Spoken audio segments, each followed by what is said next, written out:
आज में आप इस बात को जान गए होंगे कि हमारा जो इस साल का जो थीम है और जिस थीम पर हम बात कर रहे हैं ना, कल शाम को पास्टर सुनील ने भी बहुत अच्छी तरीके से परमेश्वर के वचन को हमारे बीच में बांटा था और हमने इस बात को जाना कि एक मसीह परिवार किस प्रकार का होना चाहिए। और कल से लेकर आज तक हमने इस बात को जाना कि हम किस प्रकार से, मैं और मेरा घराना है ना, मैं और मेरा परिवार, हम परमेश्वर की सेवा को विश्वास के साथ, विश्वास योग्यता के साथ हम कैसे कर सकते हैं और कैसे अपने परिवार को हम विश्वास में बढ़ा सकते हैं। हालेलुया।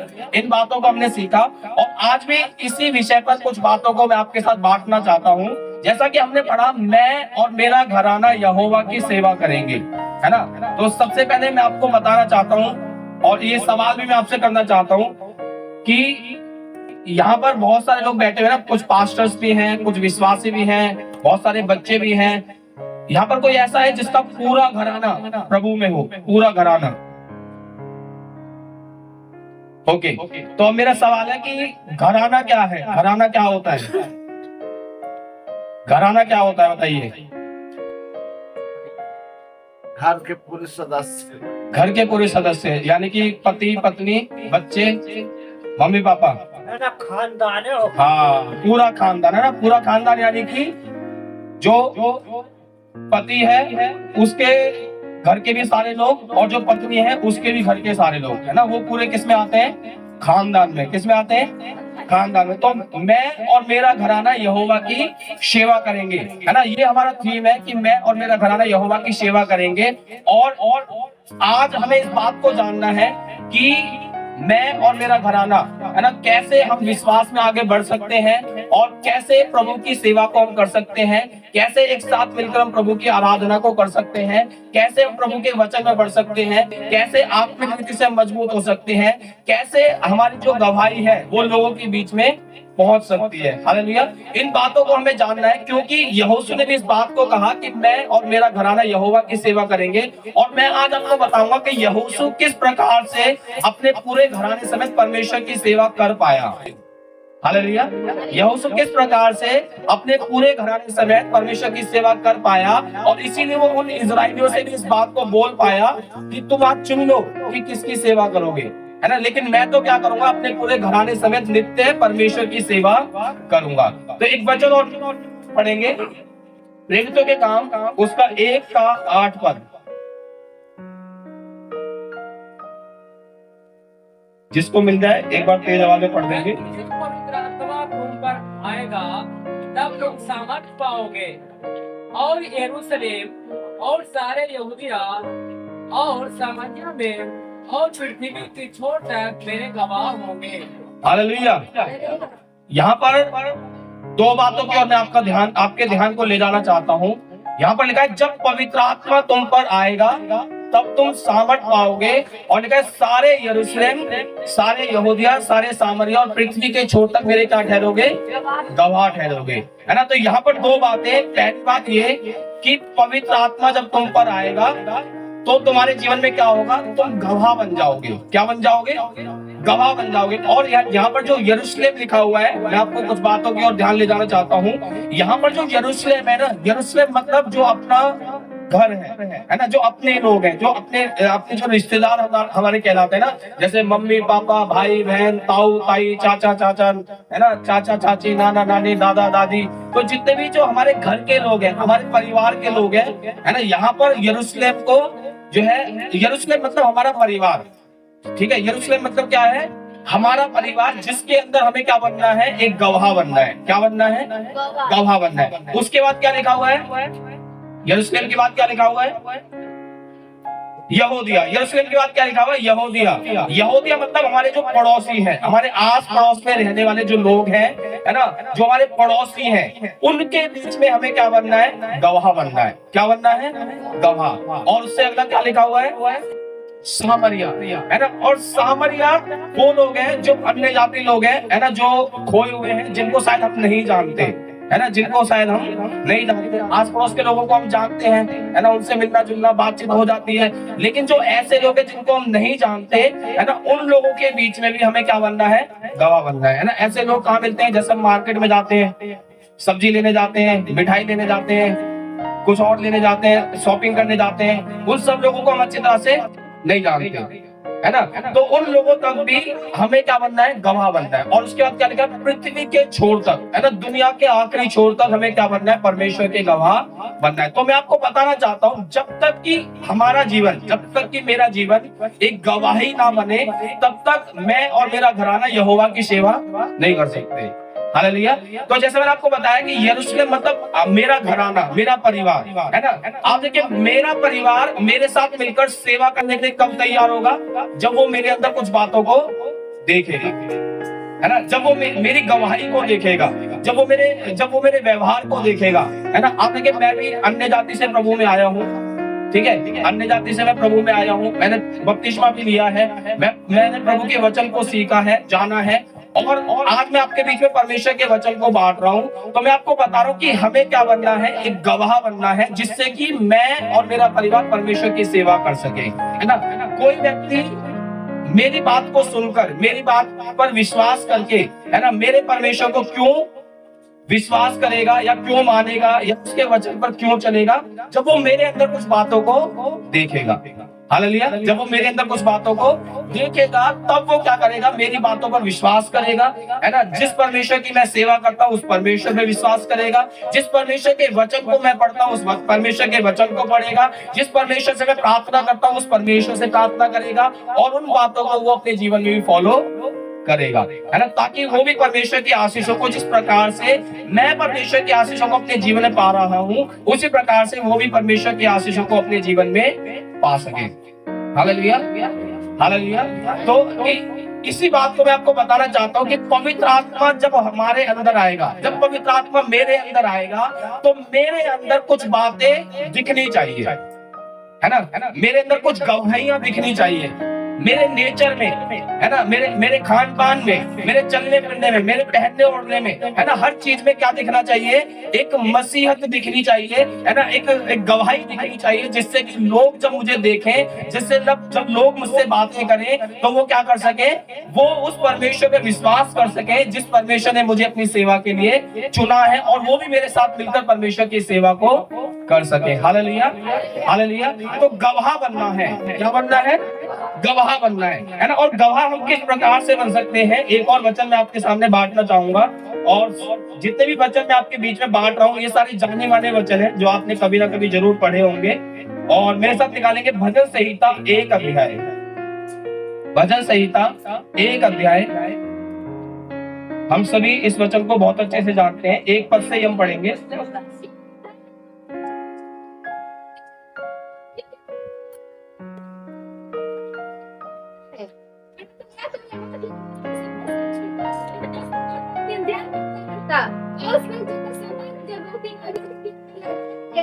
और अपने ऋतु में फलता है, और जिसके पत्ते कभी मुरझाते नहीं, इसलिए जो कुछ वह पुरुष करे वह सफल होता है। बस तो यहाँ पर क्या लिखा है, क्या ही धन्य है वह पुरुष जो दुष्टों की युक्ति पर नहीं चलता, और न पापियों के मार्ग में खड़ा होता, और न ठट्टा करने वालों की मंडली में बैठता। आज मैं आपसे आपके सामने गवाही की बात कर रहा हूँ, है ना।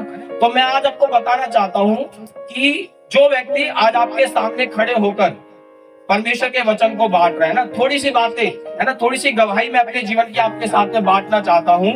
थोड़े शब्दों में मैं आपको बताना चाहता हूँ कि मेरा जीवन कैसा था और आज मैं कैसा हूँ, है ना। और आज पहले मेरे परिवार के लोग मुझसे कैसे वर्ताव करते थे, और आज मेरे परिवार के लोग मुझसे कैसे वर्ताव करते हैं, उन बातों को मैं आपको बताना चाहता हूँ। कैसे आज हम अपने परिवार में भी परमेश्वर के वचन को बांट सकते हैं, कैसे हम आज अपने परिवार में भी परमेश्वर से मिलकर परिवार के साथ हम प्रार्थना कर सकते हैं, है ना। आज हमें किसी प्रकार की कोई दिक्कत नहीं होती अपने परिवार में परमेश्वर के काम को करने के लिए। इसके पीछे रीजन है, जैसे मैंने आपको बताया कि हम सबकी एक गवाही होनी चाहिए ना। हम सब चाहते हैं कि हमारे परिवार के लोग प्रभु में हो, हम सब चाहते हैं कि हमारे परिवार के लोगों के साथ हम बैठकर प्रार्थना करें, हम सब चाहते हैं कि हमारे परिवार के लोग भी जिस यीशु मसीह पर हम विश्वास करते हैं उस यीशु मसीह पर विश्वास करें। हम सब चाहते हैं कि जिस परमेश्वर के वचन को हम पालन करते हैं उसी परमेश्वर के वचन को हमारे परिवार के लोग भी क्या करें, पालन करें। और जैसे यीशु मसीह ने आज्ञा दी कि तुम सारी सृष्टि के लोगों को जाकर क्या करो, सुसमाचार सुनाओ, है ना, और ने पिता पुत्र पवित्र आत्मा के नाम से बपतिस्मा दो। हम सब करना चाहते हैं कि हम आस पड़ोस के लोगों को सुसमाचार सुनाना चाहते हैं, जिन लोगों तक अभी तक सुसमाचार नहीं पहुंचा, हम उन तक सुसमाचार पहुंचाना चाहते हैं। जो हमारे दोस्त हैं, हम उन तक परमेश्वर के वचन को पहुंचाना चाहते हैं। जो हमारे रिश्तेदार हैं, हम उन तक परमेश्वर के वचन को पहुंचाना चाहते हैं। लेकिन ये सब कुछ कैसे पॉसिबल हो सकता है? कैसे हम वहां तक परमेश्वर के वचन को लेकर जा सकते हैं? मैं आपको बताना चाहता हूं, जब मैं 10-11 साल का था, मेरा जीवन ऐसा था। आप अपने दिमाग में एक इमेज क्रिएट कीजिए, एक सबसे बुरे व्यक्ति की। आपके दिमाग में एक इमेज क्रिएट कीजिए कि एक सबसे बुरा व्यक्ति कैसा हो सकता है। ठीक है, एक सबसे बुरा व्यक्ति कैसा हो सकता है, आप सोचिए। और एक दो बातें बताइए, उस एक सबसे बुरे व्यक्ति के अंदर क्या क्या बातें हो सकती हैं।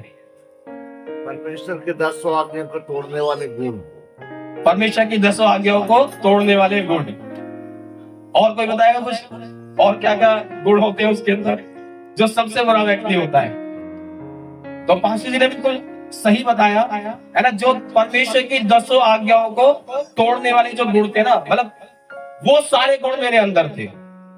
वो सारे के सारे गुण मेरे अंदर थे। मैं चोरी करता था, मैं गाली देता था, मैं झूठ बोलता था,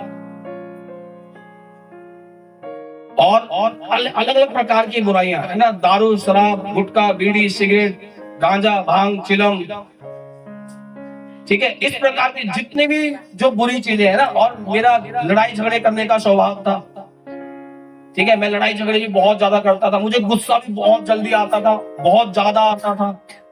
मैं अपने माता पिता की आज्ञाओं को नहीं मानता था। मेरा जीवन बहुत ज्यादा खराब हो चुका था, बहुत ज्यादा खराब।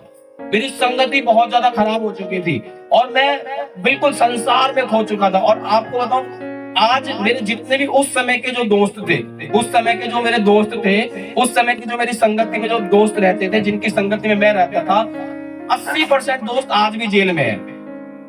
वो सारे दोस्त जो उनमें से 80% दोस्त आज भी जेल में है। केवल 20% दोस्त ऐसे हैं जो बाहर अपने इधर उधर काम धंधे में लग गए हैं। लेकिन उसके अलावा 80% दोस्त आज भी जेल में हैं। ठीक है, हम जेब भी काट लिया करते थे, घरों में से मोटर उखाड़ के ले आया करते थे, मोटर को पूरा खोल दिया करते थे, है ना। तांबा अलग करके बेचते थे, लोहा अलग करके बेचते थे। तो इस प्रकार का मेरा जीवन था। आप सोच सकते हैं, हर प्रकार की बुराइयां मेरे अंदर पाई जाती थी, हर प्रकार की बुराइयां, है ना। बिना गाली दिए मैं बात नहीं कर पाता था। लेकिन मैं आपको बताना चाहता हूं, अब देखिए, पैसा होने से परिवार विश्वास नहीं करेगा। अगर मेरे पास बहुत सारा पैसा होगा ना, तो परिवार परमेश्वर में विश्वास नहीं करेगा। धन दौलत जमीन जायदाद होगी तो भी परिवार परमेश्वर में विश्वास नहीं करेगा। लेकिन मेरे अंदर अगर कुछ गुण नजर आएंगे तो मेरा परिवार क्या करेगा? उस परमेश्वर में विश्वास करेगा। जो मैं आपको बताने जा रहा हूं, क्यों, कैसे हमारा परिवार परमेश्वर की सेवा कर सकते हैं, है ना। कैसे मैं और मेरा घराना हम यहोवा की सेवा कर सकते हैं। जब हमारे जीवन में कुछ परिवर्तन नजर आएगा तब वो उस परमेश्वर में विश्वास करेंगे कि हाँ, वो परमेश्वर बदलने वाला परमेश्वर है, वो परमेश्वर जीवन बदलने वाला परमेश्वर है। हालेलुया। वो परमेश्वर गवाही बनाने वाला परमेश्वर है, वो परमेश्वर ऊंचा उठाने वाला परमेश्वर है। हालेलुया। वो परमेश्वर क्षमा करने वाला परमेश्वर है। हालेलुया। तो इस प्रकार से मेरा जीवन था। मैं हर प्रकार की बुराइयों में फंसा हुआ था। लेकिन एक समय ऐसा आया, हमारे जो पास्टर सुनील है ना, आप कल बता चुके हो, मैं उनका आत्मिक बेटा हूँ, है ना। वो आत्मिक पिता है हमारे, है ना। ये जो पास्टर राजेश है, ये मेरे बड़े भाई है। ठीक है, मेरे बड़े भाई है, खास भाई है। इन दोनों ने जबरदस्ती उठा के मुझे एक हॉस्टल में डालकर आ गए। ये दोनों जबरदस्ती ले जाकर मुझे एक हॉस्टल में डालकर आ गए। मेरा जाने का मन नहीं था, क्योंकि उन सारी चीजों में मुझे बहुत मजा आता था। ठीक है, लेकिन ये जबरदस्ती मुझे इन्होंने क्या किया, एक हॉस्टल में ले जाकर डाल दिया। और वो जो हॉस्टल था, उसमें जो सबसे अच्छी बात मेरे जीवन में हुई कि वहां पर मैंने प्रभु यीशु मसीह को जान लिया। हालेलुया। वो जो हॉस्टल था वो क्रिश्चियन हॉस्टल था। और सबसे ज्यादा जो खतरनाक बच्चा था वो मैं ही था वहां पर, क्योंकि मेरे अंदर सारे गुण थे, संसारिक जो गुण थे ना, वो सारे गुण मेरे अंदर थे। तो वहां पर जब मैं गया तो वहां पर रोज दुआ प्रार्थना होती थी। सुबह सुबह उठते थे, प्रार्थना करते थे, शाम को बैठते थे, प्रार्थना करते थे, वचन पढ़ते थे, गीत गाते थे। शुरुआत में मुझे कुछ समझ नहीं आता था, लेकिन प्रभु यीशु मसीह ने मुझसे बात की। मेरे जीवन में कोई ऐसा कोई ऐसी बड़ा चमत्कार नहीं हुआ कि मैं बीमार था, बीमारी से चंगाई नहीं, लेकिन एक सबसे बड़ा चमत्कार जो मेरे जीवन में हुआ कि मैंने यीशु मसीह को जान लिया कि यीशु मसीह सच्चा और जीवित परमेश्वर है। और जब मैंने यीशु मसीह को जाना, यीशु मसीह को अपने उद्धारकर्ता के रूप में ग्रहण किया, हॉस्टल में भी जब मैं था तो बीच बीच में मैं बाउंड्री खोलकर बाहर चला जाता था, क्योंकि कभी कभी हुड़क लगती थी। हुड़क जानते ना, हुड़क लगती है ना। जो गुटखे खाने वाले लोग हैं, तंबाकू खाने वाले लोग हैं, उनको पता है कैसे हुड़क लगती है ना। तो हुड़क लगती थी और मैं बाउंड्री खोल के बाहर चला जाता था। केवल मेरे लिए हॉस्टल को बिल्कुल जेल बना दिया गया था। जेल में जैसे सरिया वाला जो गेट होता है ना, बिल्कुल ऐसा केवल मेरे लिए लगाया गया स्पेशल। लेकिन मैं प्रभु का धन्यवाद करता हूं कि प्रभु ने एक ऐसा अद्भुत चमत्कार मेरे जीवन में किया, क्योंकि बाइबल ऐसा बताती है कि यीशु मसीह संसार में आया कोई धर्म बदलने नहीं, कोई जाति बदलने नहीं, लेकिन क्या बदलने आया? जीवन बदलने आया। और यीशु मसीह ने मेरे जीवन को बदल दिया। Hallelujah, hallelujah. यीशु मसीह ने मेरे जीवन को बदल दिया। आज मैं बिना गाली दिए बात कर सकता हूँ। Hallelujah, hallelujah. आज मैंने लड़ाई झगड़ा करना बिल्कुल छोड़ दिया है ना। मुझे गुस्सा बहुत ज्यादा आता था, लेकिन अब मैंने अपने गुस्से को बिल्कुल कंट्रोल कर लिया है ना। पास्टर राजेश यहाँ पर है, पास्टर सुनील यहाँ पर है, आप उनसे पूछ सकते हैं। मैं बहुत गुस्सा करता था, लेकिन अब मैं बिल्कुल गुस्सा नहीं करता। प्रभु का धन्यवाद हो कि मेरे जीवन को बदला है ना। आज मैं अपने माता पिता का आदर करता हूँ, उनकी बात को मानता हूँ। हालेलुया। हर प्रकार का नशा जो मैं करता था, वो सब कुछ मैंने छोड़ दिया है। और यही एक कारण है।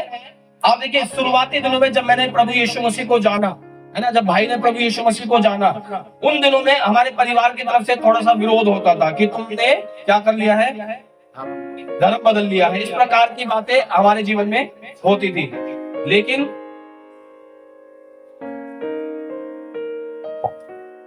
लेकिन परमेश्वर का धन्यवाद हो कि जब मेरा जीवन बिल्कुल बदल गया, क्योंकि मेरे मम्मी पापा मुझसे बहुत परेशान हो चुके थे, बहुत ज्यादा परेशान हो चुके थे, क्योंकि मैं उनकी बात को बिल्कुल नहीं सुनता था। कभी कभी 2-2, 3-3 दिन के बाद मैं अपने घर में आता था, रात में भी मैं घर में नहीं जाता था।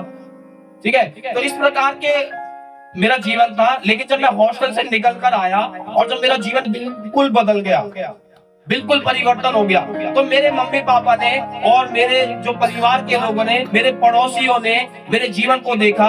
और वो लोग जो पड़ोसी अपने बच्चों को मेरे साथ भेजने से बोलते थे कि उसके साथ मत जाना, नहीं तो बिगड़ जाएगा, लेकिन आज वही लोग बोलते हैं उसके साथ ही जाना क्योंकि सुधर जाएगा। Hallelujah, hallelujah. तो इस प्रकार से परमेश्वर ने मेरे जीवन को बदला। और मैं याद करता हूं कि मेरा जीवन बहुत ज्यादा खराब था, लेकिन परमेश्वर ने, यीशु मसीह ने मेरे जीवन को बदल दिया। और मेरे जीवन बिल्कुल जब बदल गया, उसके बाद में अब जब भी हम अपने घर में जाते हैं, अपने मम्मी पापा के साथ बैठते हैं है ना, शुरुआती दिनों में वो प्रार्थना करने के लिए बिल्कुल मना कर देते थे कि घर में प्रार्थना नहीं होगी। लेकिन परमेश्वर का धन्यवाद हो, अब हमारे घर में प्रार्थना होती है।